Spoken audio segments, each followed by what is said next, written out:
থাকি আমি ভাঙ্গা চালের তলে, স্বপ্ন দেখি আমেরিকান মাইয়া বিয়ে করে আনমু আমার ঘরে। যাই হোক, মালে আসেন। হাসে পারে ডিম আমার বন্ধু ফালে হাঁস। আমার পক্ষ থেকে কিছু কিছু মেয়েদের জন্য নিয়ে আসলাম বাস। পাশে কোনো বাস নাই, আপাতত আমার কাজ। আগে আগে বলি, আমি আবার মজা করে চলি। ভিডিওতে ভুল হইলে ক্ষমা করবেন, আপনাদেরকে বলি সরি। যাই হোক, পয়েন্টে আসেন। পালসাটার সুযোগ নাই, ঘরে আমার বউ নাই, তারপরেও মাঝে মাঝে আমার হাতে দৌড়ানি চাই। যদি আমি বিয়ে করতাম, আমিও বউ নিয়ে ক্যামেরার সামনে এসে নাচানাচি করে লক্ষ লক্ষ টাকা ইনকাম করতাম। তারপরে মোবাইল খোঁজার নাম দিয়ে পাবলিককে খালি খেতার তলে বালিশের নিচ থেকে খালি টাকা বার করে দেখাইতাম।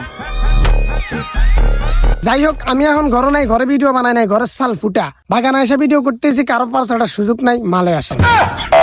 কিছু কিছু মেয়ে আছে ভিডিও তাই নাচানাচি করে আর একটার পর একটা লাং চেঞ্জ করে। তারাই আবার অনলাইনে এসে ফাউট ফিল করে কথা বলে। এদের কারণে শান্তির অভাব, দেশে শিক্ষার অভাব। আসলে তাদের মাথার ভিতরে মেধা শক্তির অভাব। হক কথা বলছি, এখন কেউ দিবে গালি, কেউ দিবে তালি। ভালো লাগতো না জানি, কারণ আমরা বাঙালি। যাই হোক, পয়েন্টে আসেন। কিছু কিছু ফোলাফাইন আছে বিয়ে করে বউ নিয়ে ভিডিও করে আর অনলাইনে এসে নাচানাচি করে। তাদের কাছে ভালোই লাগে, কিন্তু তারা এটা বুঝে না তারা যে সমাজটাকে নষ্ট করে। মনে কষ্ট রাখবেন না, মাথায় পাকা চুল থাকলে ওটা ছিঁড়ে পালাবেন না। আর পুরো অশ্লীল ভিডিও থেকে দূরে থাকেন আর ভাইয়েরা বউ নিয়ে ব্যবসা করা বন্ধ করেন। এই যুব সমাজটাকে একটু শান্তির পথে আইতে দেন। ভালো থাকবেন, ভালো রাখবেন। ভিডিওতে ভুল হলে ক্ষমা করবেন। আর ভালো লাগলে লাইক করবেন।